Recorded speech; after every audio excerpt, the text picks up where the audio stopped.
Hello guys, আসসালামু আলাইকুম। আপনারা সবাই কেমন আছেন? আলহামদুলিল্লাহ আমরা অনেক ভালো আছি। তো আমি আজকে বানাবো ছোটো বেগুনের ভর্তা। তো দেখেন আমি কিভাবে বানাই ভর্তাগুলো। তো আপনারা কিন্তু অবশ্যই পুরো ভিডিওটা দেখতে যান। এবার হচ্ছে আমি প্রথমে চুলায় একটা হাঁড়ি বসিয়ে দিয়েছি। এবার হাঁড়িটা গরম হওয়ার শেষে তারপর আমি দিয়ে দিলাম ছোটো বেগুন আর 4-5টা কাঁচামরিচ। এবার 4-5টা কাঁচামরিচ আর ছোটো বেগুনগুলো আমি ভালোভাবে টেলে নিচ্ছি। আমি হালকা হালকা করে টেলে নিচ্ছি যাতে এগুলো পুড়ে না যায়। তো আমি দেখতেছেন একদম ভালোভাবে এগুলো ভেজে নিচ্ছি কিছুক্ষণ সময় ধরে। মিডিয়াম আঁচ করে রাখছি যাতে এগুলো পুড়ে না যায়। মিডিয়াম আঁচের মধ্যে আমি কাঁচামরিচগুলো আর ছোটো বেগুনগুলো ভালোভাবে টেলে নিচ্ছি। আর হ্যাঁ, কার কার এরকম ছোটো বেগুনের ভর্তা খেতে ভালো লাগে তারা কিন্তু অবশ্যই কমেন্ট করে জানাবেন। আর সবাই কিন্তু পুরো ভিডিওটা দেখবেন, অবশ্যই কমেন্ট করে জানাবেন যে কেমন হয়েছে।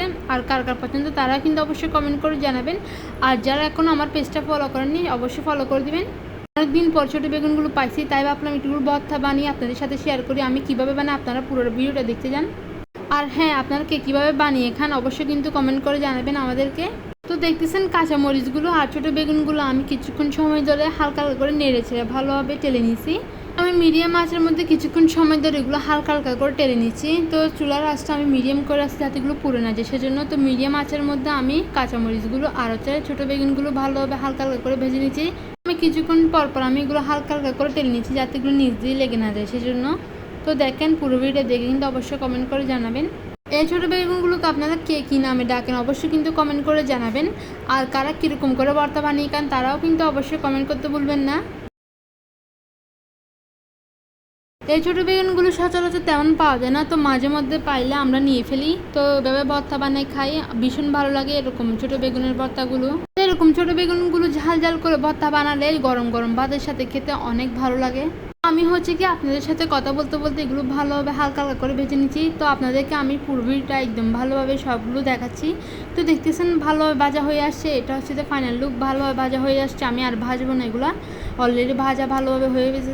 এবার হচ্ছে আমি চুলাটা বন্ধ করে দেবো। বন্ধ করে দেওয়ার পর একটা প্লেটের মধ্যে আমি এগুলো কাঁচামরিচ আর ছোটো বেগুনগুলো একটা প্লেটে নিয়ে ফেলছি। তারপর সাথে নিয়ে নিচ্ছি হচ্ছে কি ধনিয়া পাতা কুচি।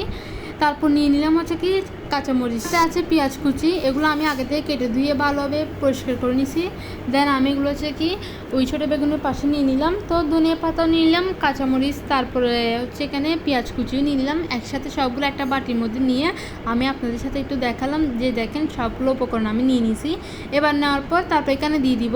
তারপর দিয়ে দিব হচ্ছে কি সরিষার তেল। সরিষার তেলটা তো কোনো ভর্তাই ভালো লাগে না। তারপর দিয়ে দিলাম স্বাদ মতো লবণ। তারপর সবগুলো দিয়ে হাতে কষলিয়ে ভালো করে মেখে একদম ভর্তা বানিয়ে নিলাম, কারণ হাত দিন না মাখলে এগুলো ভর্তা হবে না সেজন্য। তো হচ্ছে হাতে মাখার ভর্তা অনেক মজারাই আলাদা। তো আমি বানিয়ে নিলাম হাতে ভালোভাবে মেখে সুন্দর করে। তো দেখতেছেন বানিয়ে নিলাম। আপনারা কিন্তু অবশ্যই কমেন্ট করে জানাবেন। সবাই ভালো থাকবেন, সুস্থ থাকবেন। আল্লাহ হাফেজ।